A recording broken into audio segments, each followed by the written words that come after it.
인생 살아가면서 어느 날 한 여인이 예수님을 사랑하고 싶었고 예수님과 행복하고 싶었고 예수님을 짱으로 모시면서 그 품에 안기기를 원해서 예수님 곁으로 가는 장면이 우리가 읽은 본문에 기록되어 있습니다. 우리 한번 다 같이 본문 37장을 지철을 봉독합니다. 그 동네에 죄를 지은 한 여자가 있어 예수께서 바리새인의 집에 앉아 계심을 알고 향유 담은 옥합을 가지고 와서 아멘. 예수님이 바리새인 집에 들어가시는 특별한 시간이었습니다. 바리새인이라는 것은 그 당시에 종교적으로 선생님 위치에 있는 귀한 분들이었습니다. 우리 한국식으로 얘기하면 옛날에 선비 같은 분들이시죠. 그런데 그 소식을 한 여인이 듣게 됩니다. 그 여인이 그 당시는 여자이기 때문에 공동체 속에서 큰 차별과 그러니까 멸시를 받는 여인이었는데 감히 남자들이 있는 그 바리새인 집에 예수님 곁으로 무례하게 감히 그러나 담대히 들어가는 장면이 본문 37절의 장면인 것입니다. 예수님과 좀 더 가까이 교제하고 싶은 갈망 때문이었습니다. 이 여인을 많은 사람들은 막달라 마리아로 알고 있습니다. 그러나 그것은 조금 오해입니다. 본문에 나오는 여인은 막달라 마리아가 아니고 베다니 지방의 나사로의 여동생 그냥 마리아인 것입니다. 그것을 확인하기 위해서는 우리는 누가복음 본문과 똑같은 내용이 기록되어 있는 요한복음 12장 3절을 보게 되어지면 막달라 마리아라고 표현되지 않고 그냥 마리아라고 표현이 되어 있습니다. 우리 다 같이 봉독합니다. 마리아는 지극히 비싼 향유 곧 순전한 나도 한 근을 가져다가 예수의 발에 붓고 자기 머리털로 그의 발을 닦으니 향유 냄새가 집에 가득하더라. 아멘. 여인의 목적은 딱 한 가지였습니다. 사람들이 감히 무례하구만 하더라도 담대히 예수님 곁으로 갔던 이유는 그분을 좀 더 사랑하고 그분을 좀 더 사랑받기 위해서 주위 사람들을 의식하지 않았습니다. 여러분들이 잡신이 아니라 이단 사이비의 교주가 아니라 구주 예수님과 좀 더 깊은 교제와 만남과 사랑드림과 사랑받음을 받으며 신앙의 체험을 얻기 위해서는 믿지 않는 우리 가족이나 혹은 심지어 내 곁에 있는 어떠한 교인이나 누구라 할지라도 그가 감히 무례하구만, 야, 너 그거 너무 지나친 거 아니야? 이야기하더라도 좀 많이 이기주의자가 되는 것이 좋습니다. 무엇을 알기 위해서는, 누구와 사귀기 위해서는 예수 그리스도를 알고 그분과 사귀고 그분의 사랑을 받기 위해서는 좀 많이 마리아처럼 이기주의자가 되고 주위에 관심과 말에 너무 신경 쓰지 마세요. 왜냐하면 꽃이 피면 봄이 온 것입니다.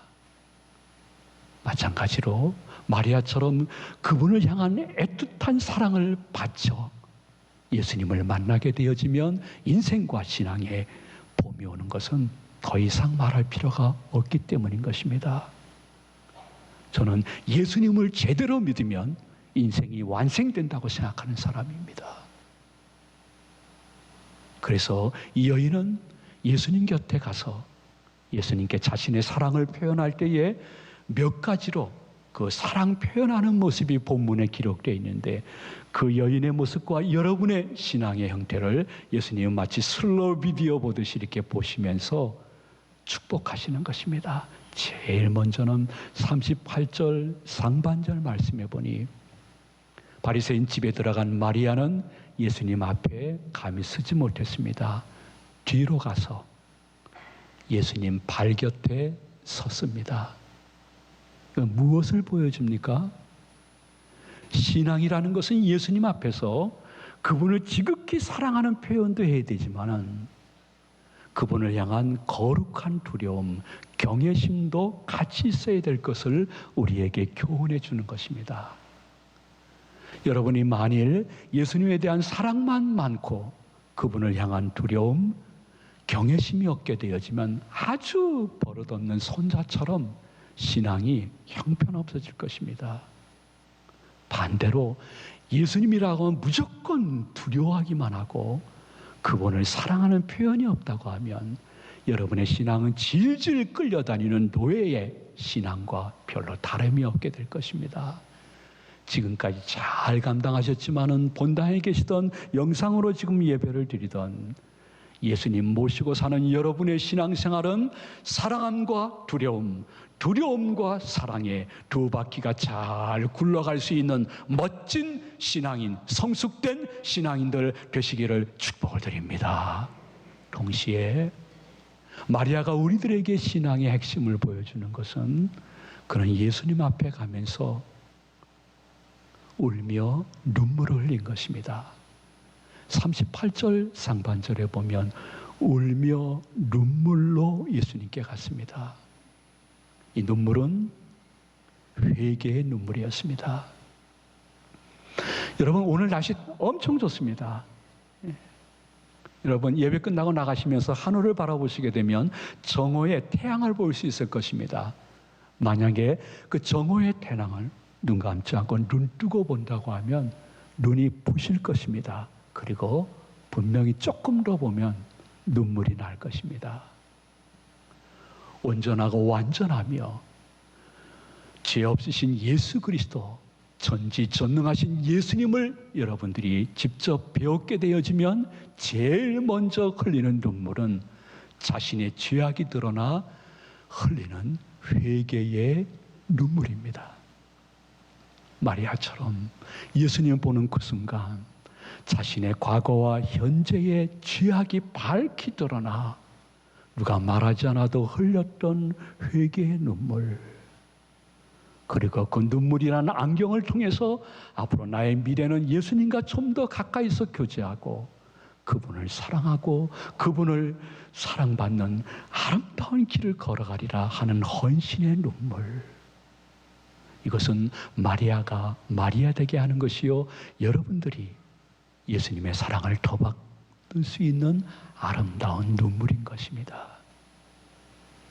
그런데 기독교인으로서 그것이 교회이든지 나의 삶의 현장이든지 이른 아침이든지 잠자는 저녁이든지 나의 삶의 현장에서 그분 앞에 숨으로 말미암아 있어지는 회개의 눈물, 그리고 회개기도 드리는 것을 자꾸 연기하는 것은 예수 그리스도의 사랑과 회복을 받는 것을 연기하는 것과 전혀 다름이 없기 때문입니다. 저는 회개기도만큼은 여러분들이 재빨리 하는 것이 유익하다고 생각합니다. 나와 내 가족과 몸된 교회와 우리 조국을 위해서 다른 사람이 아니라 내가 먼저 죄악을 깨닫고 회개하고 용서받고 회개의 열매를 바치며 주님과 더 가까이 가고자 노력하는 흔적을 보이는 것은 결국에는 나와 내 가정에게 유익한 일이요, 복된 일이요, 내 가족들에게 복의 근원이 되는 은총 중의 은총이라는 것을 기억하셔야 됩니다. 사람들은 내가 용서를 빌게 되면 받지 않습니다. 혹은 몇 번 용서를 빌어야 겨우 카톡으로 용서합니다, 한마디 던집니다. 용서 안 한 것입니다. 혹은 몇 달 지난 후에 용서하는 척하는 분도 계십니다. 그러나 예수 그리스도께서는 자녀인 우리들, 제자인 우리들이 회개기도하게 되어지면 단번에 영원히 회개기도한 제목만큼은 기억 상실증 걸린 것처럼 우리의 죄악을 용서하시고 다시 품으시기 위해서 팔로 우리를 안아주시는 그분을 바라보시면서 회개 기도를 통해서 여러분들이 가정과 자녀들에게 복의 근원의 길을 걸어가는데 놀라운 은혜가 계시기를 축원해 드립니다. 그런데 이 여인은 38절 중반절에 다음 단계를 밟고 있고 주님은 슬로우 비디오 보듯이 계속 보시고 계십니다. 회개하다가 흘린 눈물을 자신의 머리털로 닦고 예수님의 발 앞에 입맞춤을 합니다. 고대 그 당시에는 여인에게 머리털은 생명력이었습니다. 그것은 사회 규범이었고 흐르는 흐름이었습니다.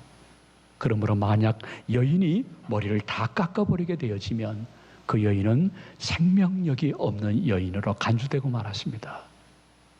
그러므로 마리아가 예수 그리스도 앞에서 그의 발에 떨어진 눈물을 자신의 머리털로 닦는다는 것은 이제부터는 내가 생명이 끝나는 그날까지 내 생명 바쳐 예수님의 제자의 길을 걷겠습니다. 헌신의 아름다운 모습인 것입니다. 예수님의 마음은 점점 더 열리면서 그를 향해서 축복하고 싶었는데 이 여인이 38절 하반절 말씀해 보니 드디어 향유를 예수님께 부으는 장면이 기록되어 있습니다. 그 당시의 풍습은 집에 어떤 손님이 들어오게 되어지면 주인은 큰 세수대에다가 물을 떠옵니다. 아이고 이 비포장도로 광야길 오시느라 수고하셨습니다.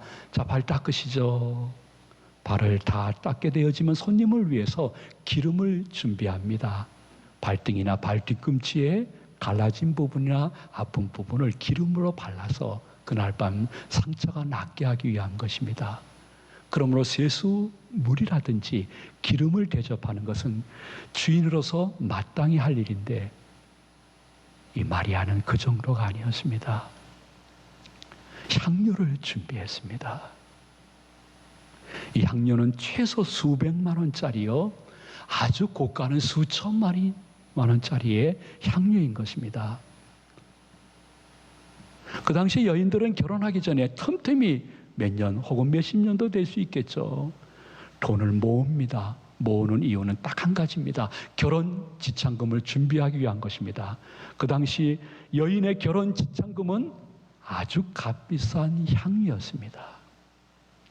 그것을 준비가 완료가 되어지고 남편 될 사람이 결정되어지면 결혼해서 첫날 밤 자신이 준비한 그 수백만 원, 수천만 원짜리의 향료를 사랑하는 남편 머리에 붓습니다.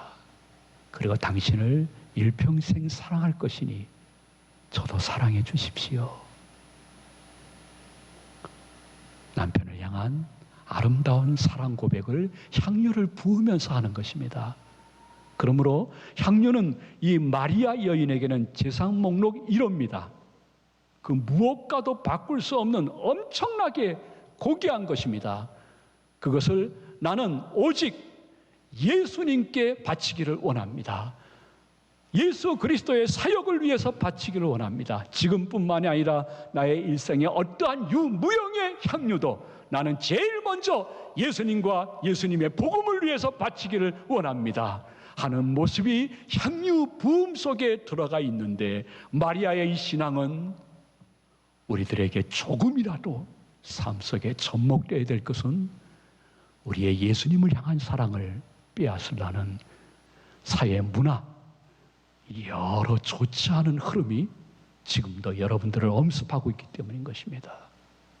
그러므로 우리가 마리아의 신앙을 통해서 나의 신앙의 경건 속에 아직 부자연스럽지만 이렇게 말씀을 드리면서 점점 자연스럽게 만들어야 될 마리아의 경건을 말한다면 한마디로 이것입니다.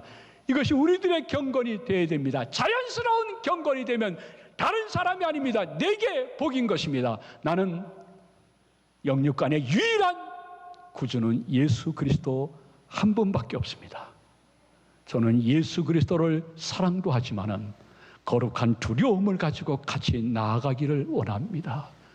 저는 주님께 회개 기도하기를 애써 제일 먼저 하도록 하겠습니다. 그리고 회개 열매를 내 생명을 바쳐, 내 고귀한 것을 바쳐 당신께 드리기를 원합니다. 내가 그렇게 살아가야 될 이유는 이제부터는 예수님은 나의 영원히 사랑해야 될 영적 신랑이기 때문입니다. 근데 신앙의 경건은 예수님을 향한 부자연스러운 나의 경건을 좀 자연스럽게 만들려고 예배를 참석하거나 한 번 더 기도회나 모임 속에 혹은 성경 공부나 내 개인적인 경건을 시작하게 되어지면 내 안에서 옛날 것들이 감히 야 무례하게 네가 혹은 야야야 네 지난날 내가 잘 안다 야 조금 더 이중성처럼 보인다. 야 주일 오전 예배만 참석하고 좀 신사적으로 믿어라. 내 안에서 옛날 것들이 자꾸만 이렇게 이야기합니다.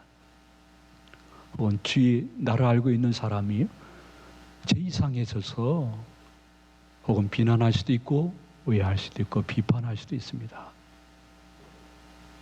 마리아가 이렇게 예수님께 모습을 보이니까 그 집주인 바리새인이 마리아를 향해서 아주 비난하고 그리고 비판적인 이야기를 39절에 이렇게 하고 있습니다. 우리 다 같이 39절을 봉독하도록 합니다.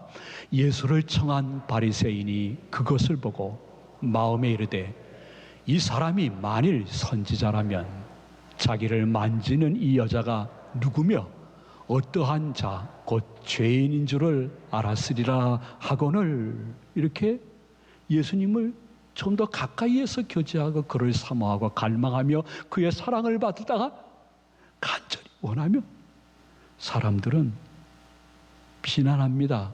오해합니다. 그리고 비판도 합니다. 그런데 놀라운 사실이 있습니다. 예수님은 그 마리아를 보면서 어떠한 다른 제자나 어떠한 다른 여인에게 하지 못했던 특별한 축복을 하십니다. 바리새인은 비난하지만 예수님은 축복하십니다. 특별히 마가복음 14장 9절은 본문과 동일한 내용이 기록되어 있는데 마리아의 그 모습과 경건을 보면서 예수님은 이렇게 축복하셨습니다. 우리 한번 다 같이 마가복음 14장 9절 말씀 믿음으로 봉독합니다. 내가 진실로 너희에게 이르노니 온 천하에 어디서든지 복음이 전파되는 곳에는 이 여자가 행한 일도 말하여 그를 기억하리라 하시니라. 아멘. 심지어 시간이 없어 다 읽지 못했지만은 본문 50절에도 예수님이 정말 불안과 아픔 속에 죄악을 품고 왔던 이 여인에게 평안히 가라 하고 선포하고 있습니다. 50절 다 같이 봉독하도록 합니다. 예수께서 여자에게 이르시되 내 믿음이 너를 구원하였으니 평안히 가라 하시니라. 아멘.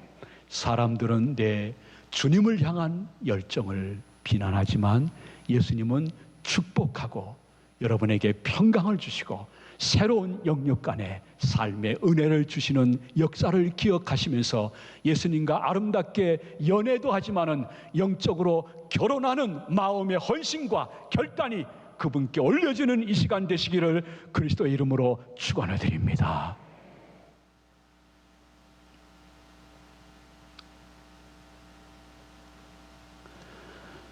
정글의 세계에 어떻게 보면 재앙이라고 볼 수 있죠.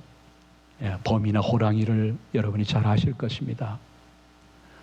범이나 호랑이는 짝짓기를 제외하고선 무리랑 같이 살지 않습니다. 혼자 힘겹게 광야에서 먹고 살라고 애를 씁니다. 그러다 보니까 혼자 있으니까 자기 실수든지 주위 환경이라든지 천적에게 공격을 당해서 아주 심각한 상처를 받게 되어집니다. 그러면 그 녀석들이 어떻게 할까요? 무리를 찾아가서 도와달라고 할까요? 아닙니다. 절친을 찾아가서 도와달라고 할까요? 봄과 호랑이는 그렇게 하지 않는다고 합니다. 상처가 크면 클수록 무리를 떠나서 더 깊은 숲불로 들어갑니다. 더 깊은 숲 속으로 들어가거나 더 깊은 숲이 없으면 깊은 동굴로 들어가서 숨습니다. 그리고 상처가 나을 때까지 인내로 기다립니다. 저는 코로나 중에도 이 시간 하나님의 말씀을 그리워하고 하나님께 정중히 예배드리기 위해서 오신 여러분들은 대단한 분이시지만은 여러분들이 6일 동안 살아가는 세상은 80%가 하나님과 예수 그리스도를 인정하지 않는 분들 속에서 살아가야 됩니다. 그들과 같이 일하면서 먹고 살아야 됩니다. 그러므로 우리도 봄이나 호랑이처럼 특별한 경호를 빼놓고는 우리도 고독하게 혼자 살고 있습니다. 어쩔 수 없는 일이 있을 때 그분들과 같이 어울리지만은 예수 믿는 미안해요. 가끔 교인들이 하시는 말씀, 예수 믿는 죄 때문에